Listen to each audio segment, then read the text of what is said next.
Setiap tindakan kebaikan adalah bagian dari amal. Begitupun dengan wakaf. Apabila dihubungkan dengan harta seperti tanah, maka harta tanah yang sudah diwakafkan pemiliknya tidak boleh dipindah tangankan dalam bentuk apapun. Biasanya harta benda yang diwakafkan berupa tanah untuk kepentingan umat beragama, seperti masjid, gereja, wihara, pura, dan lainnya, serta tanah untuk pendidikan seperti pesantren. Karena bersangkutan dengan tanah, pemerintah memberikan peraturan khusus terkait tanah wakaf yang tercantum dalam Undang-Undang Nomor 41 Tahun 2004 tentang wakaf. Meskipun pada dasarnya wakaf adalah urusan agama, namun pada praktiknya juga masuk dalam ranah negara.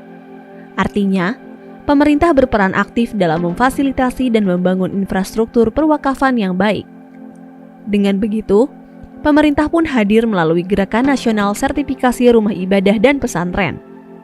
Kementerian ATR BPN selaku leading sektor dalam menjamin ketersediaan tanah untuk kepentingan negara, sosial, dan umum menggulirkan program strategis nasional berupa pendaftaran tanah sistematis lengkap untuk mempercepat pensertifikatan tanah rumah ibadah dan pesantren di seluruh Indonesia demi melindungi aset keagamaan.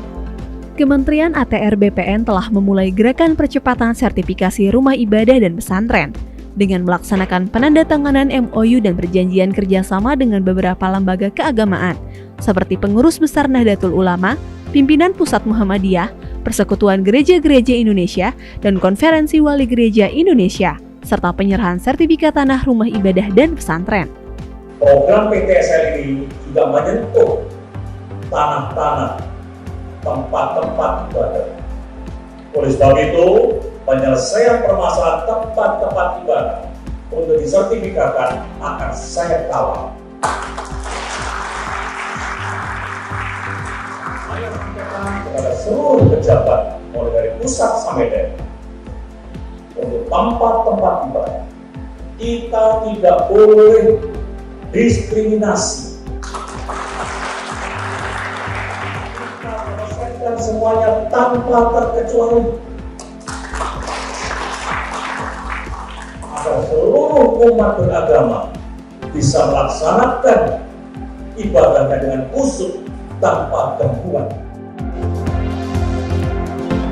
Sertifikasi tanah rumah ibadah dan pesantren merupakan komitmen pemerintah dalam memastikan legalitas tanah wakaf, aman dari potensi hilang dan hal-hal yang tidak diinginkan lainnya. Melalui sertifikasi ini, diharapkan aset-aset wakaf terjaga legalitasnya dan memudahkan dalam pengelolaannya, serta meminimalisir sengketa dan konflik pertanahan di kemudian hari.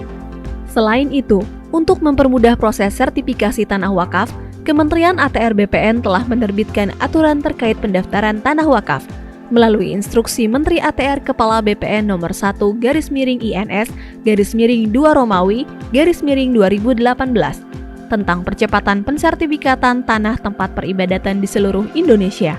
Selain itu juga, telah dikeluarkan Surat Edaran nomor 1/SE/3 Romawi/2018 tentang petunjuk pelaksanaan percepatan pendaftaran tanah tempat peribadatan di seluruh Indonesia. Kementerian ATR BPN juga terus berkoordinasi dan membangun kerjasama dengan Kementerian Agama dan berbagai organisasi atau badan atau kelembagaan keagamaan yang ada di Indonesia. Kementerian ATR BPN juga turut mendukung layanan digital Sistem Informasi Wakaf atau SIWAK dengan mengintegrasikan data-data pertanahan, khususnya tanah wakaf yang ada di Kementerian ATR BPN. Diharapkan seluruh tanah rumah ibadah dan pesantren di Indonesia bisa segera didaftarkan dan disertifikasi. Mari berkolaborasi membangun negeri dengan percepatan pensertifikatan tanah rumah ibadah dan pesantren.